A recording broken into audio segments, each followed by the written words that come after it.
River State. Bandits abduct 25 schoolgirls in Kebbi State. U.S. Congress to hear Nigerian Christian persecution claims on Thursday. Wike-backed PDP faction summons emergency NEC BOT meetings. On the foreign scene, Bangladesh's ousted Prime Minister Hasina sentenced to death. I'm Sam Chinedu, and the news continues after the break.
Police spokesperson Grace Iringekoko told our correspondent Emeka Otuka that the children's mother is being questioned after allegations that she locked her children inside the room before going out at night.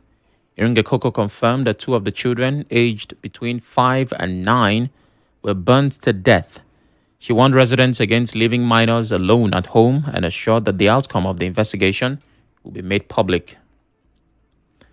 Earlier, an eyewitness said 2 of the 4 children locked in by their mother were awake and tried to save their younger siblings who were sleeping, but the heat was too much and they had to run out. They were sleeping and their mother locked them inside house and went to buy something. So I don't know whether the mother put candle. So we don't know how the fire take enter the house. He has run away. We don't see the woman and his children is here. He has 4 children, 2 escaped, 2 died.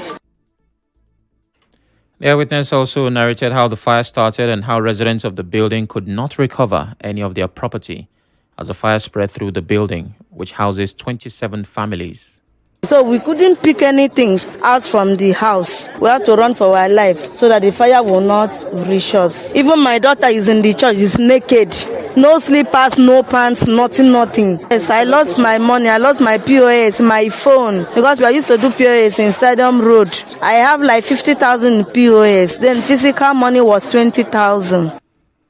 It was also gathered that neighbors who had previously had a misunderstanding with the children's mother allegedly did not step in to help and also lost their own belongings as the fire spread through the building, which houses 27 families.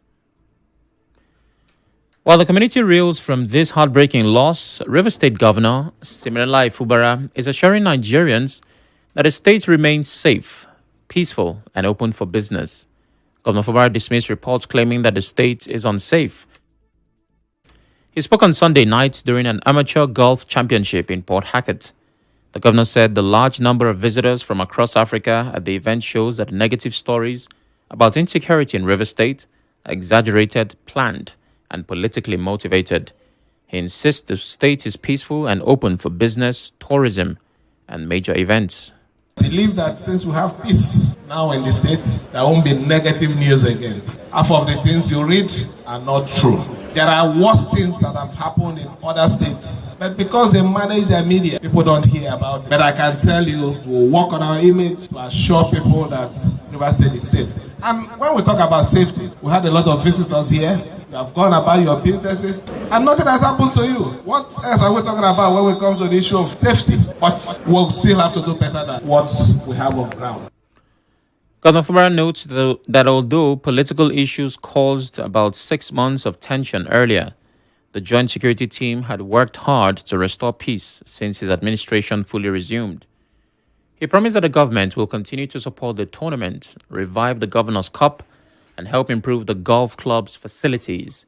He also reaffirms the state's commitment to hosting events that attract national and international participants. But security challenges continue elsewhere in the country. In Kebbi State, bandits abducted 25 students from the Government Girls Comprehensive Secondary School in Maga. The girls were taken on Sunday night when the gunmen attacked the school in Danko Wasagu local government area. Sources say the attackers killed the school's vice principal, Malam Hassan Makuku, before carrying away several schoolgirls. Witnesses said the bandits faced no resistance during the attack and caused serious panic, leaving the whole area in deep fear and mourning. The Kebbi State Police Public Relations Officer, CSP Nafiu Abubakar, confirmed the incident. Concerned parents and residents are awaiting official updates on the fate of the abducted girls. In response to rising banditry, the Emir of Kano, Muhammadu Sanusi II, has asked the people of Katsina who are adopting peace agreements with bandits to make sure the agreements do not give bandits any right to attack neighboring communities.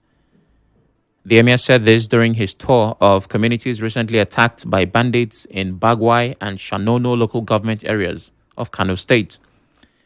He told them to ensure the gunmen do not cross into other states to cause mayhem. The monarch also praised the Kano State government for taking proactive measures to stop bandits from entering the state.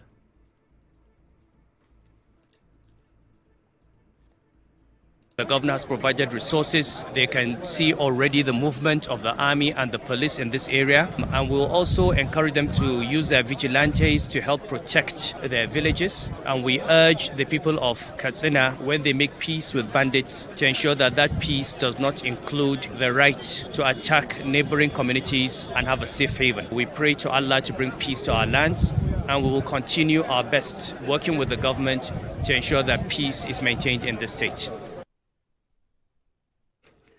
Meanwhile, on the international stage, the U.S. Congress will hear allegations of Christian persecution in Nigeria on Thursday following President Donald Trump's redesignation of the nation as a country of particular concern.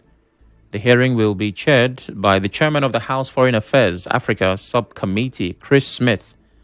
Smith, who has been one of several U.S. lawmakers pushing the allegations, had introduced a resolution naming the Mieti Allah Cattle Breeders Association of Nigeria and the Mieti Allah Kautal Hore as erring entities. A partial list of witnesses on the first panel include Senior Bureau Official, Bureau of African Affairs, State Department Jonathan Pratt, and Deputy Assistant Secretary, Bureau of Democracy, Human Rights and Labor, State Department Jacob McGee. The second panel will comprise Senior Fellow and Director, Center for Religious Freedom, Nina Shear, Bishop of Makurdi Diocese, Wilfred Anagbe, and Director and Senior Fellow Africa Program, Center for Strategic and International Studies, Oge Onubogu. Meanwhile, the Mieti Allah Cattle Breeders Association of Nigeria, however, has rejected these claims and is asking U.S. Congress to take back its suggestion for targeted sanctions. Speaking at a press conference on Sunday in Abuja, MACBAN President Baba Ngel said the association wrote to the U.S. Congress through the American Embassy in Abuja, urging lawmakers to strike its name from the list of entities. The group said the U.S. resolution mixed up the difference between criminal gangs who act on their own and law-abiding pastoralists, who are also suffering from Nigeria's worsening security problems. It also showed a 10-year record of casualties in hurting communities to support its position. We'll take a break. When we return, you hear of the Wike-backed PDP faction summoning an emergency BOT meeting. Stay tuned.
Back. Speaking of positive change at the local government level, the chairman of Eche local government area, Chima Boniface Njoku, has called on youths to channel their energies into putting Eche on the map. Njoku made the call at the official commissioning of White Lion Hotel at Umuaturu, Eche local government area. He urged them to jealously guard and protect government infrastructure in their communities and avoid conspiring with outsiders to vandalize them. He further advised youths to shun cultism and other social vices and work towards improving themselves and Eche as a community.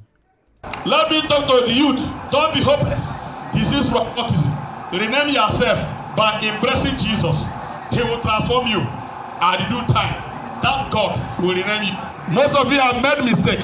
You have been misled by entering one court or the other. And I want to reassure you that what made him to have this is a personal covenant he had with Jehovah. Today everybody is celebrating him without knowing that the same God that gave him this grace can also give you that grace, can also rename you. The Eche Council boss who commended the proprietor of White Lion Hotel, Mr. Samuel Ejimozo, for breaking the jinx on hospitality business in Mbaklan, said the project was timely as Eche would be reconnected to the national grid in a couple of weeks.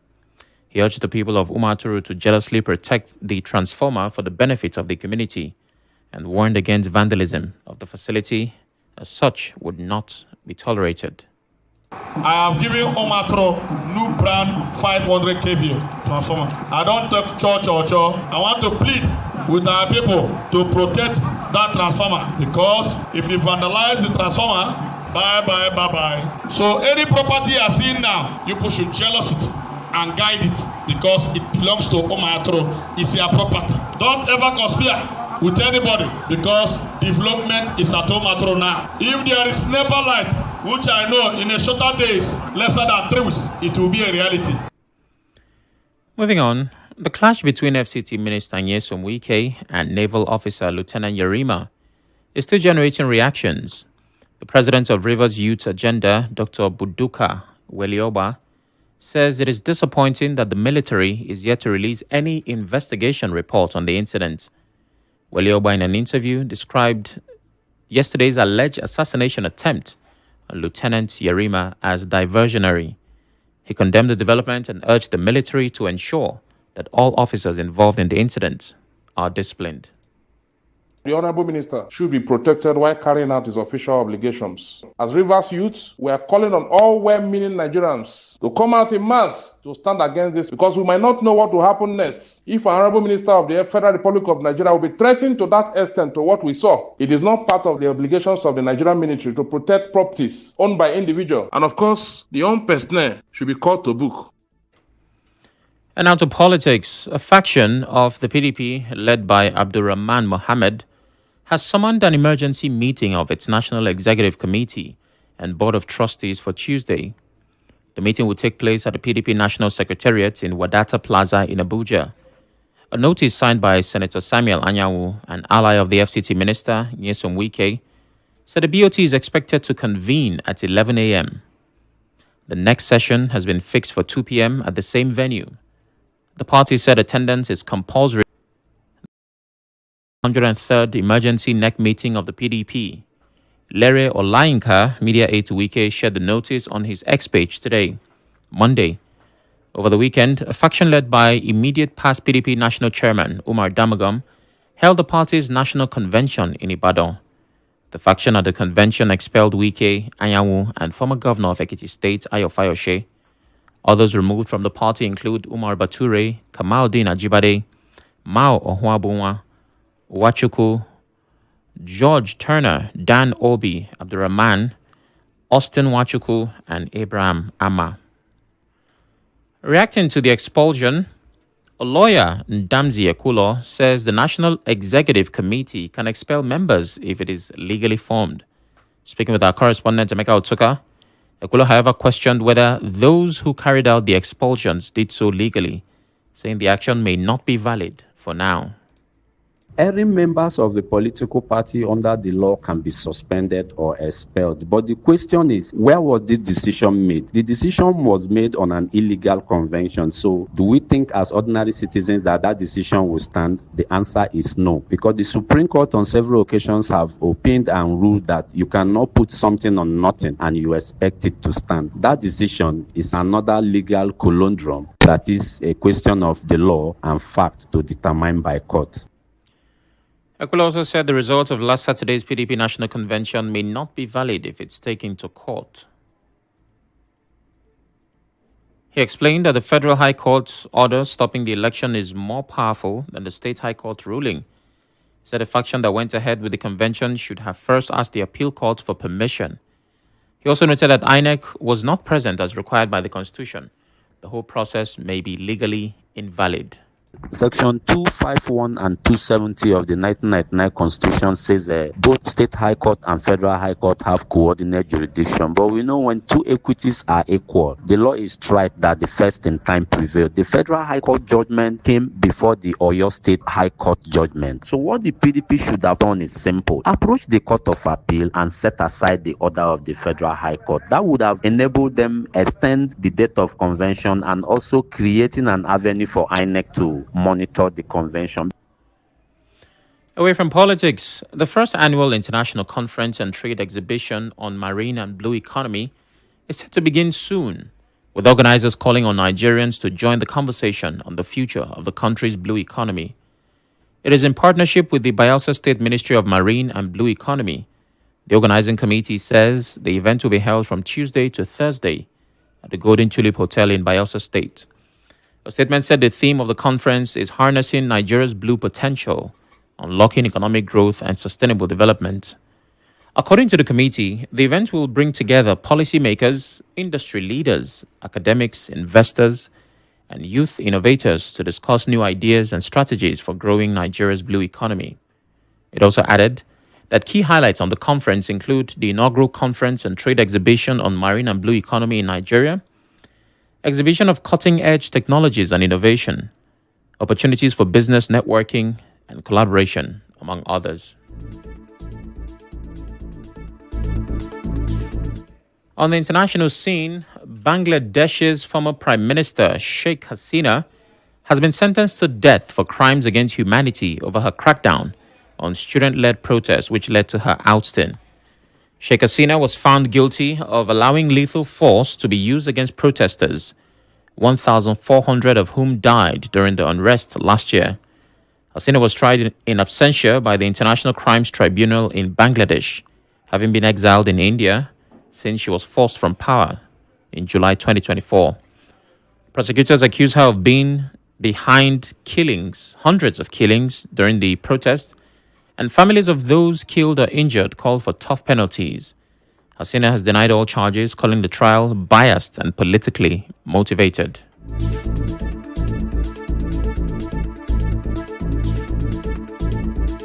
On the news this evening, you heard the police say it is investigating and interrogating a mother after fire killed 2 children in River State. Reported that bandits abducted 25 schoolgirls in Kebbi State. We also told you that the U.S. Congress will hear Nigerian Christian prosecution claims on Thursday. You heard that the Wike-backed PDP faction has summoned an emergency NEC and BOT meeting. On the foreign scene, Bangladesh's ousted Prime Minister Hasina has been sentenced to death. The news was edited by Martha Okere. To reach the news team, send an SMS or WhatsApp to 0808 721 7215. I'm Sam Chinedu. Thanks for listening.